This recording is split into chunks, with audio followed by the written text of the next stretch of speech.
Hello everyone, it's Devesh and welcome back to our channel explain. So आज हम start करने जा रहे हैं environmental science theory into practice part 1 का चैप्टर नंबर 5 अपना।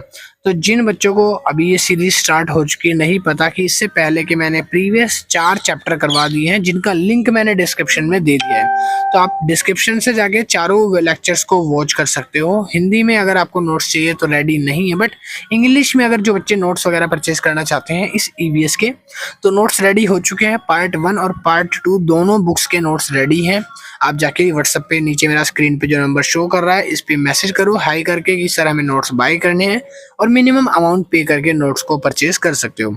ये series SL DU regular NC web के सेमेस्टर फर्स्ट, सेकंड और थर्ड के लिए बनाई जा रही है। अगर आपके पास एनवायरमेंटल साइंस की ये बुक है तो ये सीरीज आपके लिए एप्लीकेबल हो जाएगी। तो अब हम आ गए हैं हमारे चैप्टर नंबर 5 पे, जिसका नाम है natural resources, land resources. Natural resources पहले आप समझो क्या होते हैं। नेचुरल रिसोर्सेज वो रिसोर्सेज होते हैं जो किसी भी कुदरत द्वारा दिए गए होते हैं। लैंड रिसोर्सेज वो रिसोर्सेज जिनको हम आर्टिफिशियल रिसोर्सेज भी कहते हैं, जिनको हम खुद डिफाइन करते हैं, वो रिसोर्सेज। ठीक है, सबसे पहले हम रीड करने वाले हैं कि लैंड रिसोर्सेज क्या होते हैं।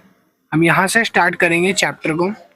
चैप्टर के अंदर हम सबसे फर्स्ट ऑफ ऑल रीड करेंगे कि लैंड रिसोर्सेज क्या होते हैं। यहाँ पर लिखा है for the human point of view, काफ़ी सारे फंक्शंस होते हैं जो ह्यूमन की फुलफिलनेस को पूरा करते हैं। एक आदमी की आवश्यकताओं को पूरा करने में जो काम आते हैं वो लैंड रिसोर्सेज होते हैं। आदमी की आवश्यकताएं होती हैं जैसे कि एग्रीकल्चर, माइनिंग, ग्रेजिंग या एनिमल या सेटलमेंट पर्पज से। और इन रिसोर्सेज को 4 कुछ कैटेगरीज में बांटा गया है। बेसिकली इसको 3 कैटेगरी में डिवाइड किया गया है। तो इसको 3 कैटेगरी में बांटा जाता है। सबसे पहली जो कैटेगरी आती है वो आता है वेरी स्टेबल रिसोर्सेज की। वेरी स्टेबल रिसोर्सेज में हम अपने रिलीफ, जियोलॉजिकल फॉर्मेशन और मिनरल्स को अडेप्ट करते हैं। सेकेंड रिसोर्सेज आते हैं जिसमें हम आप पढ़ेंगे मॉडरेटली स्टेबल रिसोर्सेज, जिसके अंदर हम अपनी मिट्टी और पानी को पढ़ने वाले हैं। फिर थर्ड आएगा अनस्टेबल रिसोर्सेज, जिसके अंदर हम वेजिटेशन और बायोडाइवर्सिटी को रीड करने वाले हैं। ठीक है, now we start point number A, minerals. The minerals is a pure inorganic substance. Mineral जो होता है वो एक इनऑर्गेनिक सब्सटेंस होता है और ये हमारी धरती की एक लेयर्स पे पाया जाता है। Almost all minerals are found in earth crust. जितने भी तरह के मिनरल्स होते हैं वो धरती की लेयर से पाए जाते हैं। मिनरल्स जो होते हैं वो नॉन रिन्यूएबल रिसोर्सेज होते हैं। रिन्यूएबल रिसोर्सेज वो होते हैं जिनको हम एक बार यूज करके दोबारा रिक्रिएट कर सकते हैं, बट मिनरल्स को एक बार यूज करके हम दोबारा क्रिएट नहीं कर सकते। अब मिनरल्स के अंदर होते हैं metal, iron, copper, aluminium, non metals like phosphate. उसके बाद लिखा है यहाँ पे जिप्सम, क्ले, सैंड एटसेट्रा। ठीक है, तो ये एक मिनरल होते हैं जो एक ह्यूमन बॉडी के लिए बहुत ही ज़्यादा extremely major role over play करते हैं। यहाँ पर फर्स्ट मैंने लिखे हैं 3 पॉइंट्स आपको दिखा रहा हूँ। पहला पॉइंट आता है कि metallic mineral like iron, aluminium, lead और जिंक। दूसरे टाइप में आते हैं नॉन मेटेलिक मिनरल, जो नॉन मेटेलिक होते हैं, जैसे कि graphite, sulphur, asbestos, limestone etcetera. फिर आते हैं थर्ड मिनरल जो फ्यूल की तरह होते हैं, जैसे कि कोल, नेचुरल गैस और पेट्रोलियम। इंडिया का जो रिसोर्सेज पॉपुलेशन है, या फिर बोल सकते हो इंडिया में बहुत सारे सफिशिएंट क्वांटिटी में अलग अलग तरह के चीज़ों को फाइंड किया जाता है। इंडिया में iron, aluminium, titanium, copper, lead और जिंक ओर्स को पाया जाता है। फिर सेकंड पॉइंट हम पढ़ते हैं सॉइल। सॉइल क्या है? सॉइल एक आउटर मोस्ट लेयर का क्रस्ट होता है। धरती की हर एक सतह पर सॉइल पाई जाती है जो कि अपने ग्रोथ प्लांट वगैरह को करने में बहुत ही ज़्यादा हेल्पफुल होती है। सॉइल का मतलब होता है कि मिट्टी, जो मिट्टी होती है वो एक मिक्सचर ऑर्गेनिक मिनरल कंटेंट होता है जो आपके केमिकल डिकम्पोजिशन को लेकर और आपके डिसइंटीग्रेशन को लेकर, रॉक्स को लेकर हर जगह पर पाई जाती है। सॉइल्स जो होती है वो ह्यूमन के लिए मोस्ट इम्पोर्टेंट होती है क्योंकि ये एक ऑर्गेनिक मैटर होता है और फर्टिलिटी में बहुत ही ज़्यादा यूजफुल होती है। फिर लिखा है इसका जो रिसोर्सेज होता है वो वाटर, एग्रीकल्चर, फॉरेस्ट्री, इकोसिस्टम ऐसी जगह पर बहुत काम आता है। उसके बाद लिखा है द सोयल जो होती है वो इंडिया में बहुत सारी जगहों पर पाई जाती हैं और अलग अलग टाइप की सॉइल पाई जाती हैं। इंडिया में पहली पहली सॉइल तो होती है एल्यूवियल सॉइल, फिर आती है ब्लैक सॉइल मतलब कि काली मिट्टी, फिर लाल मिट्टी, फिर लेटराइट मिट्टी, फिर डेजर्ट सॉइल, फिर एसिड सॉइल। भाई ये इतनी टाइप की सॉइल जो होती है वो इंडिया में पाई जाती है, इतनी स्पीसीज हैं कह सकते हो अलग अलग। फिर आता है एग्रीकल्चर। एग्रीकल्चर एक डोमिनेंट यूज है जो इंडिया में यूज किया जाता है। एग्रीकल्चर जो होता है वो अपनी डिमांड और ग्रोइंग पॉपुलेशन को करने के लिए किया जाता है। एग्रीकल्चर होती है खेती बाड़ी जो पॉपुलेशन ग्रो करने के लिए करी जाती है। इसमें लिखा रहता है इकोसिस्टम। 40% लैंड जो है सरफेस जो है वो कवर्ड हो रखा है धरती का एग्रीकल्चर से। 40% हरा भाग जो है वो एग्रीकल्चर से ही कवर है। टोटल लैंड एरिया धरती का 4.4 billion hectare out of 1.6 billion hectare currently use for cultivation. 4.4 billion का हेक्टेयर है जिसमें से 1.6 बिलियन हेक्टेयर जो है वो कल्टीवेशन के अंडर आता है। एग्रीकल्चर जो है वो बहुत ही बड़ा इकोनॉमिक नंबर होता है। इसके आगे लिखा है यहाँ पे एग्रीकल्चर की जो प्रोडक्टिविटी है वो हर साल इंक्रीज होती जाती है। 70 से 80 सालों के अंदर एग्रीकल्चर को फर्टिलाइजर को इंक्रीज किया जाता है। नेचुरली फॉरेस्ट प्रोडक्ट क्या होते हैं? नेचुरल फॉरेस्ट प्रोडक्ट वो प्रोडक्ट होते हैं जो डायरेक्ट हमें किसी पेड़ पौधों से या जंगलों से या वनों से मिलते हैं। इनके अंदर firewood, wood pulp, paper, forage, live stock वगैरह शामिल होते हैं। इन फॉरेस्ट को या इन जंगलों को हम बहुत ही ज़्यादा रेयर मानते हैं क्योंकि इनमें से हमें बहुत सारे नट, रीजन्स, गम्स, मेडिसिन या फिर बोल सकते हो कोई एडेबल फ्रूट्स है, ऑयल है, एटसेट्रा जैसी काफ़ी सारी नॉन टिम्बर फॉरेस्ट प्रोडक्शंस हमें मिलते हैं। NTFP मतलब होता है नॉन टिम्बर फॉरेस्ट प्रोडक्शन, ठीक है। और ये जो होते हैं एक लेस नेगेटिव इफेक्ट के फॉरेस्ट इकोसिस्टम होते हैं जो बहुत ही कम हार्मफुल होते हैं हमारे लिए। ये प्रोडक्ट हमारे लिए एक्सट्रीमली इम्पोर्टेंट होते हैं हमारी जनरेशन और हमारी पूरी कंट्री के लिए। अगर ये इस तरह के फॉरेस्ट ना हो, नेचुरल फॉरेस्ट, तो हमारी आधी ज़रूरतमंद की चीज़ें उपलब्ध नहीं हो सकती। मेडिकल, यहाँ पे लिखा है मेडिसिनल फॉरेस्ट। ये मेडिसिनल प्लांट्स क्या होते हैं? मेडिसिनल प्लांट्स जो होते हैं वो हमारे को मेडिसिन वगैरह प्रोवाइड करने में हेल्प करते हैं। जितने भी फार्मास्टिक प्रोडक्ट्स होते हैं, अबाउट 80% वर्ल्ड की कंट्री जो होती है वो मेडिसिन के ऊपर डिपेंड है, हेल्थ केयर के ऊपर डिपेंड है। For the majority of people living rural and urban countries, कह रहे हैं कि बहुत सारी रूरल एंड अर्बन लोग हैं जो अभी भी उन जगहों पर रह रहे हैं जिनको मेडिसिन हमेशा टाइम टू टाइम ज़रूरत होती है। कह रहा है कि मेडिसिन की डिमांड जो है वो कंटिन्यूसली बढ़ती जा रही है क्योंकि इसके साथ साथ क्या हो रहा है, यहाँ पर मेडिसिन इसलिए बढ़ रही है क्योंकि यहाँ पर लोगों की समस्याएं उपलब्ध होती जा रही है। खान पीन ज़्यादा अच्छा ना होने की वजह से मेडिसिन की ज़रूरत पड़ती रहती है। Forest based industry and livelihood, कह रहा है कि हमारे पास कुछ ऐसी बिल्डिंग है, कुछ ऐसी इकोनॉमिक्स है जिनको हम आज प्रोवाइड कर रहे हैं। काफ़ी सारे मिलियंस में ऐसे पीपल हैं जो जंगलों में अपना आज भी जीवन जिलाते हैं। लार्ज और मीडियम और स्मॉल स्केल की इंडस्ट्रीज फॉरेस्ट के ऊपर ही बेस्ड होती है। बहुत सारी ऐसी इंडस्ट्री जो फॉरेस्ट के ऊपर चल रही है क्योंकि वो फॉरेस्ट से फ्यूल वुड बनाते हैं, चारकोल बनाते हैं, एनर्जी बनाते हैं, हीटिंग बनाते हैं और अपने घर तक भी फॉरेस्ट की लकड़ियों वगैरह को इस्तेमाल करके बनाते हैं। तो कंस्ट्रक्शन से लेकर मेडिसिन, खाने पीने की वस्तुएं आज लकड़ियों पर टिकी हुई है जो कि आज जंगलों से हमें मिलती है। काफ़ी सारे सेल टिम्बर जो होते हैं वो अपनी कंपनियों से मैन्युफैक्चर करते हैं, फर्नीचर को सेल भी करते हैं और उससे परचेज भी करते हैं, ठीक है। आगे लिखा है उसके बाद कंट्री जैसे कि कौन कौन से देश बताए हैं जो अपना यहाँ पर प्रोसेस कर रहे हैं, अपना एक्सपोर्ट इंपोर्ट करते हैं। उसमें आता है ब्राज़ील, इंडिया, चाइना, इंडोनेशिया। ऐसी बहुत सारी कंट्रीज़ है जो अपने क्रॉप्स वगैरह, फसल हो गई, अपना लिवलीहुड हो गया, अपने वुडन हो गया, प्लप हो गया, तो इन सबको एक दूसरे देश में भेजते हैं। 1.5 बिलियन जो पीपल्स हैं वो डिपेंड होते हैं फॉरेस्ट पे, जंगल पे। 200 मिलियन पीपल ऐसे हैं जो कम्युनिटी डिपेंड है फॉरेस्ट पे आज के टाइम पे। Land cover and land use changes क्या होते हैं? Land cover refers, land cover जो होता है इसका मतलब होता है कि वो पोर्शन जो धरती पर कवर कर रखा है किसी लैंड कवर द्वारा। कह रहा है कि वो सारी चीज़ें जो हम यूज़ कर रहे हैं, जैसे कि उसमें प्लांट्स आते हैं, एग्रीकल्चर्स आता है, हमारी वाइल्ड लाइफ आती है, जितनी भी चीज़ें हम यूज़ कर रहे हैं वो सारी एक नेचुरल देन है। नाउ अब हम नीचे डिस्कस करेंगे कि मेजर एनवायरमेंटल इम्पैक्ट कौन कौन से हैं जो लैंड यूज करती है चेंजेस में। पहली चीज तो होती है सबसे फर्स्ट ऑफ ऑल की climate change and global warming, biodiversity loss, population of various kinds, अलग अलग तरह की पोल्यूशंस जो होते हैं जैसे कि नॉइस पोल्यूशन, और भी बहुत टाइप के पोल्यूशन होते हैं। फिर आता है लार्ज स्केल डिफोरेस्टेशन। डिफोरेस्टेशन मतलब होता है कि जब पेड़ों की कटाई होती है बड़ी लार्ज तादाद में।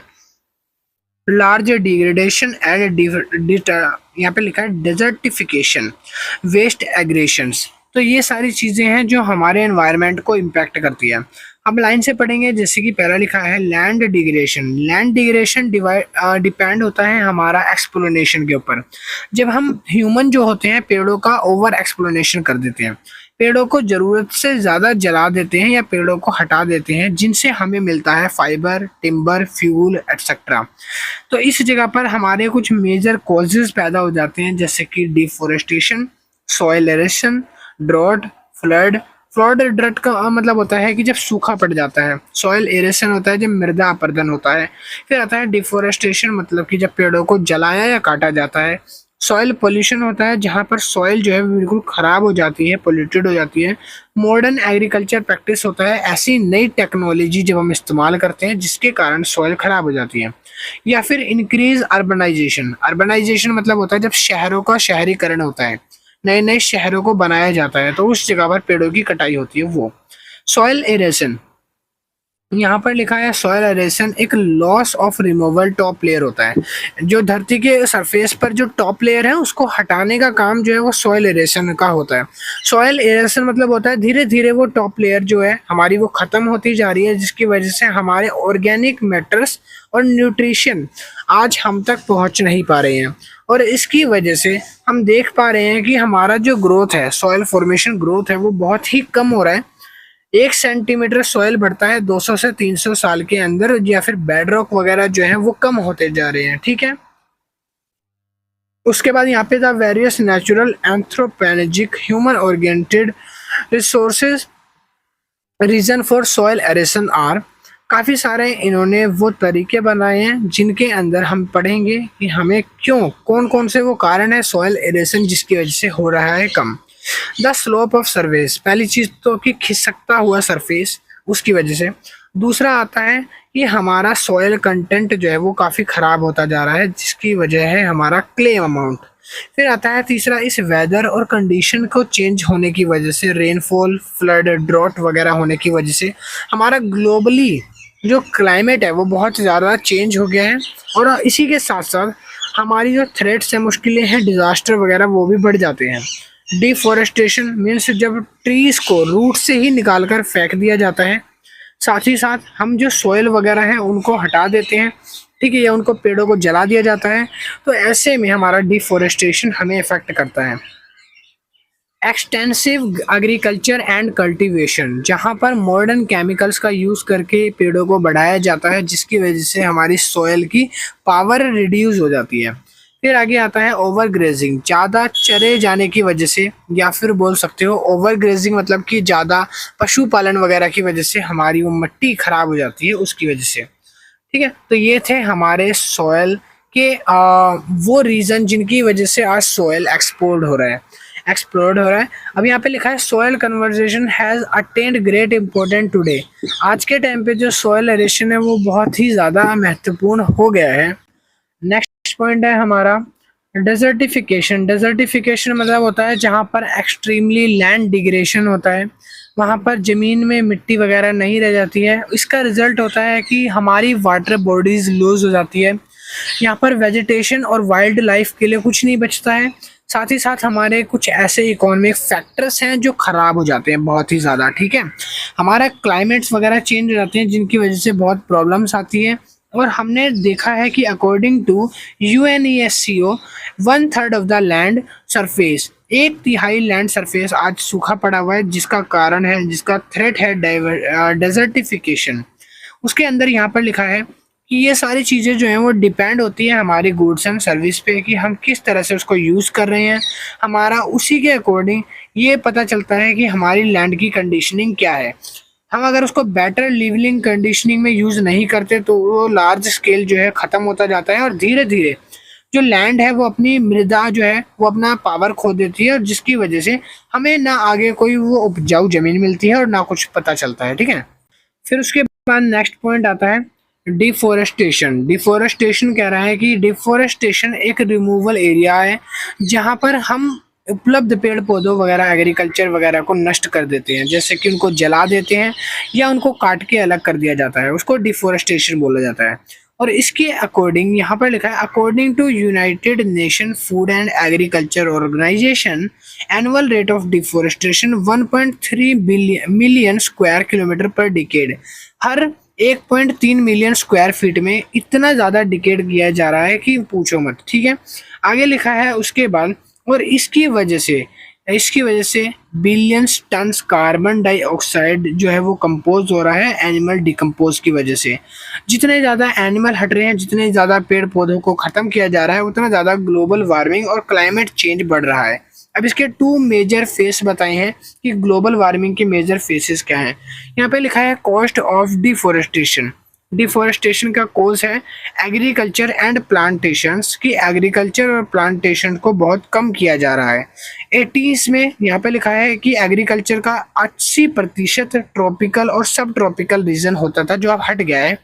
1950s के अंदर पहले बहुत सारा एग्रीकल्चर था, बट अब उसको मशीनरी द्वारा, केमिकल वगैरह के द्वारा ह्यूमन रिक्वायरमेंट की ज़रूरत होने के कारण उसको हटा दिया गया। जैसे ही उसको हटा दिया गया अब वो बहुत ही कम बचा है। अर्बनाइजेशन। अर्बनाइजेशन मतलब होता है कि road, cafe, hub, mall, industries, school, hospital वगैरह डेवलप करने की वजह से हम पेड़ों को काटते जा रहे हैं, जिसकी वजह से अर्बनाइजेशन आ रहा है। Harvesting wood for the use of firewood as a timber. कह रहा है कि हम बहुत सारी हार्वेस्टिंग कर चुके हैं, इतनी ज़्यादा क्रॉप्स उगा चुके हैं, फसल उगा चुके हैं, जिसकी वजह से हमारी फसल जो है ना किसी फर्नीचर की, ना इंडस्ट्री, स्पोर्ट्स गुड्स, इक्विपमेंट, किसी चीज़ के लायक नहीं बची है। Illegal lodging. इलीगल लॉजिंग मतलब होता है कि आप लोगों को पता होगा जैसे कि लकड़ियों की तस्करी करी जाती है, एक जगह से दूसरी जगह एक ह्यूज मार्केट फैला हुआ है जो लकड़ियों को इलीगली रूप से काटने का काम करता है, पेड़ पौधों को काटकर एक जगह से दूसरी जगह भेजने का काम करता है। और इसी की वजह से इलीगल लॉजिंग की वजह से हमारे फॉरेस्ट जो है वो आज डिफोरेस्टेशन पे पहुंच। एंड द नेक्स्ट पोर्शन लिखा है फॉरेस्ट फायर्स। फॉरेस्ट फायर का मतलब होता है कि जब फॉरेस्ट को जला दिया जाता है, पूर्ण रूप से उसमें आग वगैरह लगा दी जाती है। इसमें क्या होता है, इसमें जब हम फॉरेस्ट को फायर लगाते हैं तो भाई मिलियन ऑफ हेक्टेयर्स के फॉरेस्ट हैं जिनको आग लगाकर जला दिया जाता है। अब इसके बुरे प्रभाव क्या पड़ते हैं, अगर मान लो हम फॉरेस्ट वगैरह को जलाते हैं तो उसकी वजह से हमें drought, warm, quickly winding condition, हमें ये सारी चीज़ें देखने को मिलती है कि हमारे जंगल जो है वो काले पड़ चुके हैं, लाइटनिंग आ जाती है और सूखा पड़ जाता है, और पूरी ज़मीन जो है वो अनउपजाऊ हो जाती है, जिसकी वजह से हमारे को ना कोई कभी फॉरेस्ट उगाने का या फिर उस जगह पर हम कुछ भी उपजाऊ उगा नहीं सकते हैं। फिर नेक्स्ट पॉइंट आता है माइनिंग। माइनिंग का मतलब होता है कि जब हम फॉरेस्ट में कुछ सोना, चांदी, ग्रेफाइट जैसे चीज़ों को फाइंड करने के लिए वहाँ पर एक क्या बोलते हैं, सुरंग वगैरह बनाने लगते हैं ज़मीन के अंदर। ज़मीन के अंदर भी कंस्ट्रक्शन हो रहे हैं, कुछ सिटीज़ बसाई जा रही हैं, मॉल बनाए जा रहे हैं, अंडर कंस्ट्रक्शन चल रहा है, तो इसकी वजह से भी आज ज़मीन जो है वो बिल्कुल ख़राब होती जा रही है। Impact of mining and dam building. अब देखो, माइनिंग और डैम बिल्डिंग का जो इम्पैक्ट होता है हमारे इकोसिस्टम पे वो क्या होता है, जैसे कि आप लोगों को पता है कि माइनिंग होता है कि जब हम किसी खोज में लग जाते हैं, जैसे सोना वगैरह निकालने के लिए माइनिंग वगैरह करवाते हैं, तो उस जगह पर हमारा जो इकोसिस्टम है उस जगह से मिट्टी को हटाना पड़ता है। ठीक है, वहाँ पर ज़मीन को गड्ढा करके खोखला करना पड़ता है, तो इसके बहुत ही बैड इम्पैक्ट पड़ते हैं हमारी सॉइल पे। यहाँ पर लिखा गया है उसके अंदर, फर्स्ट है the major impact of mining and deforestation. और पहली चीज़ तो आती है डिफोरेस्टेशन और loss of vegetation. Loss of vegetation मतलब होता है यहाँ पर एक लार्ज स्केल पर फॉरेस्ट का और वेजिटेशन लॉस होता है जब हम माइनिंग वगैरह करते हैं। स्पेशली हम जब पिट ओपन करते हैं, माइनिंग वगैरह बनाते हैं, तो लार्ज एरिया फॉरेस्ट का उस जगह पर कंस्ट्रक्शन टाइम पर चला जाता है, और इसकी वजह से ह्यूज ट्रैक्ट वहाँ पे होते हैं। ह्यूज ट्रैक्ट मतलब होते हैं वहाँ पर कंकड़ पत्थर बहुत बड़े बड़े। इसकी वजह से जब हम उनको सबको निकाल देते हैं तो उस मिट्टी के अंदर कोई भी उपजाऊ तत्व जो है वो नहीं रह जाता। फिर दूसरा पॉइंट आता है पोल्यूशन। माइनिंग करते टाइम पे जो हवा होती है वो एकदम पोल्यूटेड हो जाती है, ठीक है, जहाँ पर लोग वगैरह सांस भी नहीं ले पाते, तो ऐसी हवा में वहाँ पर लोगों को काम करना पड़ता है। और पोल्यूशन एक तो इस रीज़न से होता है कि जब माइनिंग वगैरह कर रहे होते हैं तो वहाँ का जो टॉक्सिक गैसेस होती है ना वो फैल जाती हैं। और इनसाइड माइनिंग में और वाटर पोल्यूशन बहुत ज़्यादा होता है। इसके साथ ही साथ वेस्ट भी होते हैं, रॉक्स हट जाते हैं, वहाँ का सरफेस, वहाँ का ग्राउंड जो है पूरा खाली कर दिया जाता है। Air pollution is also caused during the construction period of the dam. Heavy machinery वगैरह का यूज़ करने की वजह से, एक रिसोर्सेज वगैरह मीथेन गैस वगैरह आने की वजह से वहाँ पर जो वेजिटेशंस होती है वो हट जाती है। वेजिटेशन मतलब होता है कि मिट्टी की उपजाऊ शक्ति जो होती है वो खत्म हो जाती है। फिर लिखा है उसके बाद land degradations and water loss. Land degradation होता है जब वाटर खत्म हो जाता है, कि मतलब कि ग्राउंड की वाटर सप्लाई होती है, जब ग्राउंड में छेद किया जाता है तो उस जगह पर उन्हें पता होता है कि यहाँ से अभी पानी निकलने वाला है, बट वो जो ग्राउंड के अंदर की जो वाटर सप्लाई होती है, वो पानी देने की क्षमता होती है, वो उस जगह से खत्म हो जाती है जब उस जगह पर लैंड डिग्रेशन कर दिया जाता है। आगे लिखा है उसके बाद सिलिटेशंस। देखो यहाँ पे सिलिटेशन का मतलब है on the most serious technology या फिर बोल सकते हो technical facial problems faced by dam industry. Siltation increased decomposition. जब हम यहाँ पे डिकम्पोजिशन वेस्ट वगैरह ज़्यादा हैवी डालने लगते हैं, हमारी जो बॉटम होती है वो बिल्कुल खाली हो जाती है और डैम रिवर्स वगैरह हमारी खाली हो जाती हैं। और इस जगह पर हमारे को देखना पड़ता है कि हमारे जो डैम वगैरह है उसमें पानी है या नहीं है, रिस्टोर करना पड़ता है। और इसी के साथ साथ कंस्ट्रक्शन वगैरह भी अगर होता है तो कंस्ट्रक्शन वगैरह और ज़्यादा हमारी सिलिटेशंस को हार्म पहुंचाता है। फिर लिखा है यहाँ पर depending on the sediments that a river being along the silt laden water also caused by abrasion and turbines and other dam components reducing the electricity generating efficiency।